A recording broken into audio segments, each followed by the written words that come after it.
Welcome to New York's LaGuardia, where the local time is 7:12. Please stay seated with your seatbelts fastened. Carry on items stowed until the captain has turned off the seatbelt sign. It definitely answered our questions like, will this partnership work out or not? Because he's not the first partner that I've had in any kind of venture. And honestly, they're not here right now. Clearly, they're not here right now.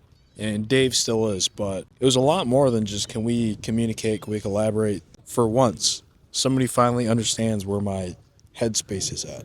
Kind of, maybe, probably like the same life experiences that led up to who we are right now, but as far as understanding each other, we completely understand each other. We're on the same wavelength, and that just really helps things click. As far as judgment goes, from people telling us we're emotionally unavailable because all we do is talk about money or we're super transactional, this, that, the other, we understand what it takes to continue to push through that to see the light on the other side. Clearly, when you're working on a business or when you're working on yourself, self-improvement, you're going to be indulged in yourself and that only, unless you're working with a partner and you guys are contributing to the idea and that only.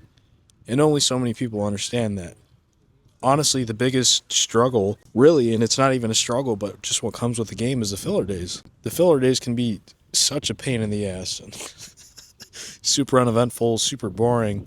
But when those big payouts happen or when those big wins happen, those nice trips, those nice dinners that you guys see, you remember that it all comes full circle. But more than anything, it's what we've been able to contribute. That's super cool. It's coming from a really selfless, place of what we're trying to do. We like the idea of access and having things and being nice places where some people can't. That's great, but what can we contribute? What value can we bring to the world that can ultimately leave a legacy behind? And say, for whatever reason, everything we do, all of our efforts comes crumbling straight down. If we were to leave behind, say, kids, at least we could leave them with the information that we know. We could leave them with the insight that we know so they can be set up mentally. Kind of like our parents did for us.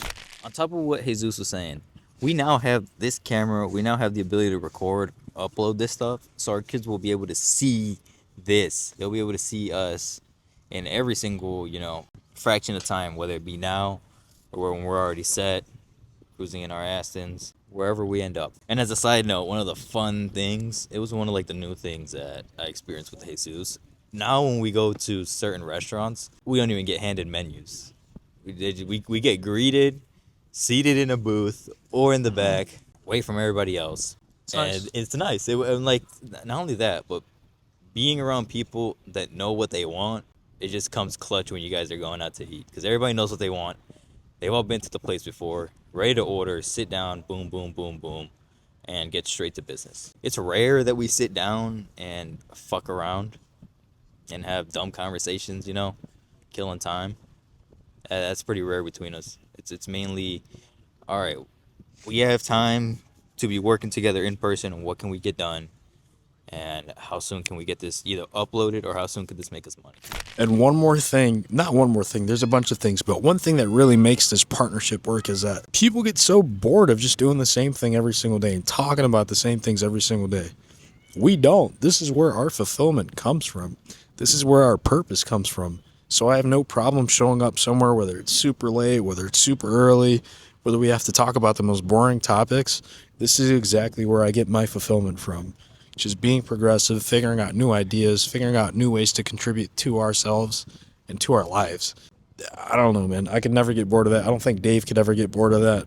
I don't think we ever get bored of that. That's not something that crosses our mind. Maybe when things are a bit slow, the sceneries are a bit boring. That's the only part that gets a little fucking lame. But aside from that, the work that we do every single day, the fulfillment is right there. And a big part where partnerships fall off is that part, especially when you're starting early off.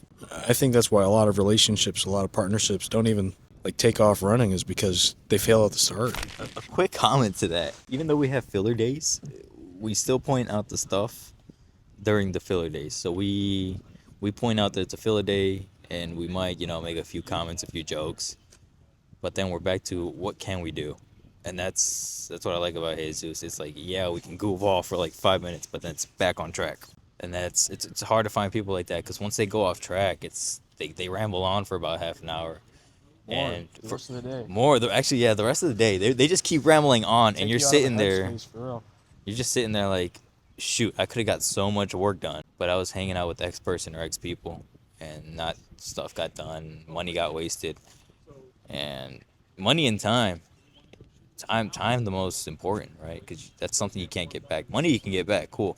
Time, no, it's precious, and especially while we're still young, full of energy, we have to just pour all of that into something that's gonna set us up for later, and that's a priority right now. But yeah, so much done, so much accomplished, so much potential in just what, 2 months? Keep in mind, these 2 months aren't like the only time we've ever made money before or had a business rolling. Previous to this, I mean, our whole lives led up to this moment where we had this partnership.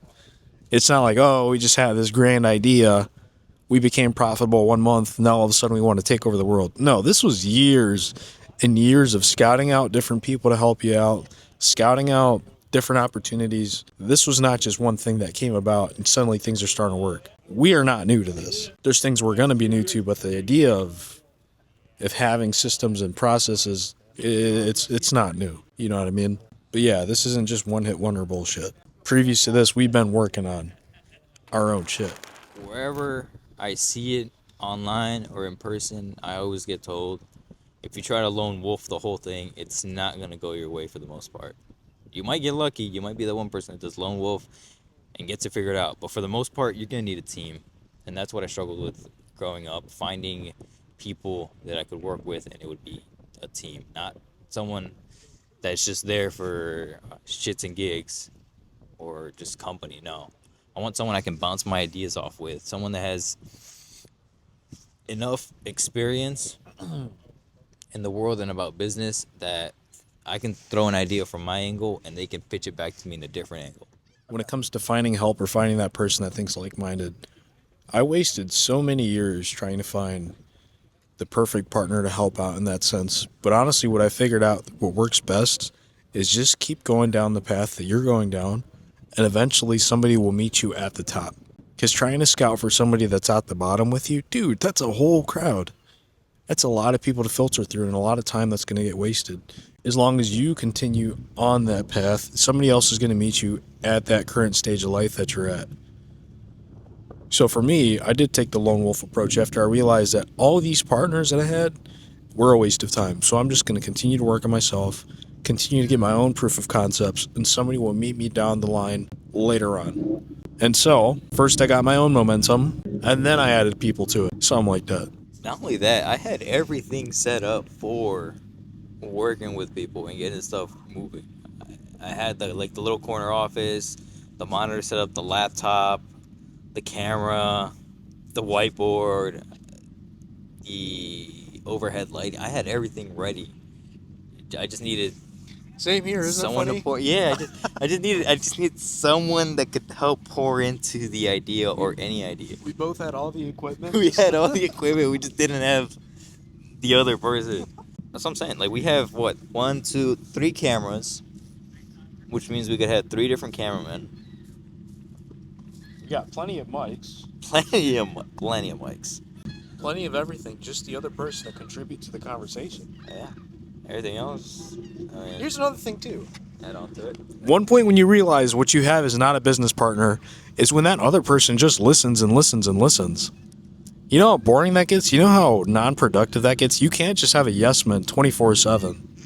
I disagree with this dude all the time, but at the end, what we do is in the best interest for the both of us. If you just have somebody soaking up all the information, soaking up all the advice that you're giving and nothing coming back to you, how is that even a partnership? You literally just have somebody to... Honestly, half the time we're at each other's throats, all right? If we haven't said it enough, we're complaining. 90% of the time we're complaining, and then 10% is like, all right, we're going to do this. It's like meeting in the middle. It's always in a progressive way. Yeah. It's like we're complaining, but we're slowly getting to where we should be, all right? So, like today, I'll use today's example, right? So he said dress up nicer, you know? And I said, well, I have a suit, but I haven't worn it since a while back. And obviously I grew since. So I tried putting on the suit, it didn't fit. And he ended up calling me fat. And I was like, I mean, you're not right, but you're not wrong at the same time. Yes, no. So I had to throw on, the usual dress pants, dress shoes, and the polo. But stuff like that, it's like just the small stuff, but it all leads up to where we are now. Better than yesterday, and we'll be better tomorrow. Although I do have the idea in the back of my mind of just having like a podcast at the same time. Because it's the same snowball effect. Starting a podcast and it's posting and posting and posting. Then again, how can this not be a podcast? I mean, a podcast just has a designated sit-down spot, right? Maybe a few different places. This is the same concept. The production isn't that crazy, but hey, conversations are had. Whether or not we're recording on a fucking spatula, we're sitting down in front of like a portable podcast. It's a portable podcast. That's why we got chat with us, so we can sit down and have a chat. Because how convenient. 14 hours of fucking recording time. Whoever invented DJI, you are a literal fucking goat. I appreciate you so greatly. Honestly, another thing that I'm super happy about is back in our time, like the advancement in technology was not even there yet. The DJIs weren't literally a thing when we wanted to pop off. WAP wasn't a thing when we wanted to accept payment processors. So things kind of line up at the perfect time. All we did was find each other. No homo. All of a sudden, we got the technology that we need to be portable, to talk literally anywhere, have this fucking wireless microphone. And then after that, we've got a payment processor that accepts payments, fucking crypto. It accepts from Europe, from fucking India, literally all over the fucking world. We've got a digital platform. We've got an audience. We've got the courage to speak and get ourselves out there. We've got systems in place now. We know how to earn money, whether it's fast or still learning how to do the long-term thing. We're still learning that. But everything we need is right here. Literally just take action. The filler days are what makes up the whole picture.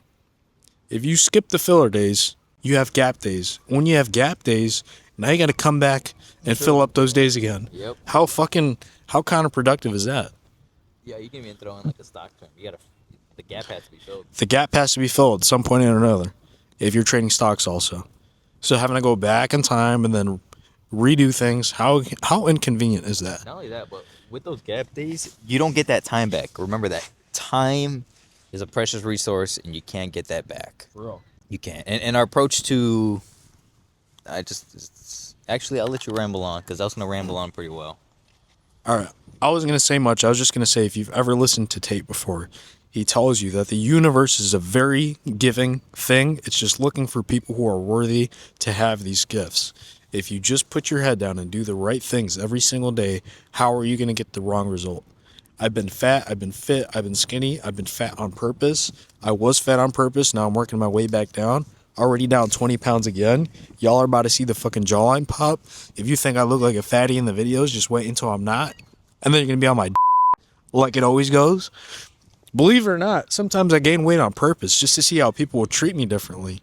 And then as soon as I cut the weight back, finally I start taking off my layers. It was like, oh, you look so handsome. Oh, how you doing? Oh, we should start going. Bitch, fuck you. Anyways, going off on a tangent there. But point being, the universe is a very, very giving thing. Just do the right things every single day, and you will get the right result at the end. Don't skip shit. Don't shortcut shit. I mean, what's the benefit in that? More sleep? More comfort time? You need alone time? You remember that? Yeah, you need alone. When I was asking you that, I'm like, what, you need fucking alone time? You need sleepy time? Like, come on, bro. Let's be real right now. Why not use every single fucking waking moment to contribute to your bigger picture? But if you contribute to the idea every single day, how will you not get some kind of result? If you do something, how will you not get a result? Either you will fail, it'll work out, or you'll get sideways results, but at least you'll get some kind of proof. You can't do something and nothing not happen, even on the small scale. Actually, I'm gonna make a separate video about this at one point. What can you say right now? But yeah, obviously, I'll make a short clip about it later. But I'm gonna take this from someone else. And when I always stress that time is a precious resource and you're not gonna get that back, I'm gonna put it into 4 different levels of how this can go with money, right? So first you have, and I'm right, I'm just taking this from somebody else. Credit to them. But first you have implementation, bottom level implementation. You have yourself, right? Muscles multiplied by time, and you're trying to get an unlimited result. Like, right, get rich. Trying to get an unlimited result. That's not going to happen because you're multiplying a resource that is slowly going away by one that can get degraded as time goes by. So time you're not going to get back, and your muscles are going to degrade over time. So you can't multiply 2 things that are going to be obsolete and non-existent and try to get an abundant result. So that's one, right? And then the next level is what? Unification. So now you are now managing. You make more money than down here, but you're now managing the people down here, the people that are in implementation. So now you're in unification. You make more money because you're in charge. You got some leverage, but you're still not there. And then you have communication.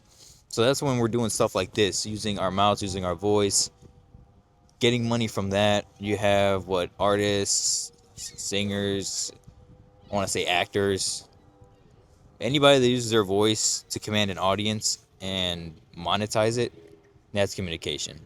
And that's a whole load of money, right? And Jesus always stresses power of the tongue. And then on top, it's basically your imagination, all right? After that, after you reach communication, your imagination, it's basically take it wherever you want, find a way to monetize it, you can make money off Bend it. reality at that point. Yeah, you can basically bend reality. If AI isn't doing it already. You got anything to add on that? Yeah, bending reality is such a huge thing. Just be deluded, always. Very delusional. Be delusional. Be very delusional. If you want that girl, you can have that girl. If you want that body, you can have that body. If you want that money, you can have that money. You are where you're at because of all the things you chose to do. That little extra alone time that you wanted. That extra time to sleep. Watch a movie. Overthink even. Nah, your reality is whatever you want it to be. Because there are dumbasses making an extreme amount of money talking to you guys like this because you have such short attention. But you could be on the opposite end if you just decided to do it. And how hard is that really? It's not. If you're worried about the way you look, your whole life you've been fucking ugly. You've been walking through these streets, you didn't really get that insecure when you walked through the mall and you were that fucking ugly. You didn't think about it then, but now that you're recording videos, suddenly you're insecure. You've looked the way you look your whole life. What are you so scared to make interactions for now? You're still fucking ugly. And guess what? You're staring at a lens, dude. Nobody's pointing fingers at you. I mean, they might comment mean shit, but hey, fuck. Yeah, it's not so hard. It's simple, but it's not easy. Simple as in it's very cut dry. Easy as in you got to deal with yourself. To add on to that, it's basically you versus you when you have this camera. That's literally, all right, no crowd, no, apart from, no podium with the microphone, because the microphone's right here, right? You can even have it attached to you. You can just speak as you want. That's basically it. Just speak to the camera, right? No one's making faces. No one's pointing fingers. No one's throwing tomatoes. No one's booing. No comments, right? But you are in your own head. Yeah. Yeah, that's where the battle becomes you versus you, when you're fighting yourself in your head about thinking what people are going to say. On top of that, what's the best part about this device right there is you can edit the footage.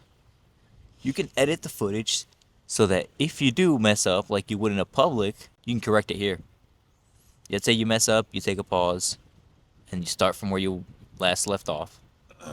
That's it, and the video looks seamless. They don't get to see that, right? Unless it's in person, but by that time you would have already practiced your communication, speech skills, and expanded your vocabulary. You would have been eloquent in the language that you would prefer to speak in front of all these people. And now all of a sudden you're going to be speaking, they're not going to be understanding. They're going to be like, oh, he's on a different level. He's of higher stature. All of that, it all adds up. But first you have to start by speaking in front of the camera and obviously expanding your vocabulary. Now what I do as a side note is I have a vocabulary app that sends me between 5 and 7 new words, and I try to implement those words in. They only last for the day, so I have to try to remember what the word means and then use that in my day-to-day speech for that specific day and the next day. And it does that every single day. So slowly I'm expanding my vocabulary as like a little, trick. And it's something you do yourself. It takes like a minute or two out of your day to remember the word, how to pronounce it, and what it means, and then just start using that word. Even if you only start with 1 word or 2 words or 3 words, start with 1. If you can get that down, go to 2, so on and so forth. Anyways, now that you know a little bit about us, it's getting super fucking cold. Good thing we have cameras in the car, cameras everywhere, cameras up our asses. JK. Buy, rehabilitate, rent, refinance, repeat. We are on that shit. Because I want to be a real estate mogul, motherfucker. And yeah, I made up my mind, motherfucker. Yeah, I came full circle. Yeah, a lot of you motherfuckers are going to say I told you so. I don't give a shit.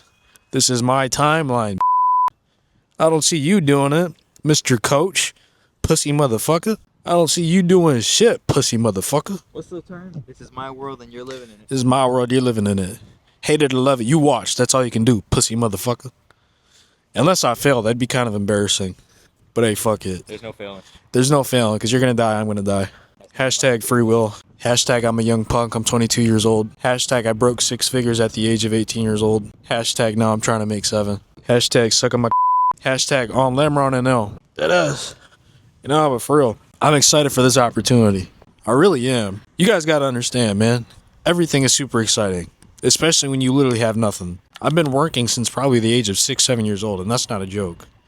Wearing my dad's shoes, wearing fucking size 10 boots when I'm fucking 6, 7 years old. Blisters on my feet, ripped up pants, cold as fuck in the wintertime, snow plowing by hand, working out in fields, people coming up to me asking me, son, do you have to do this?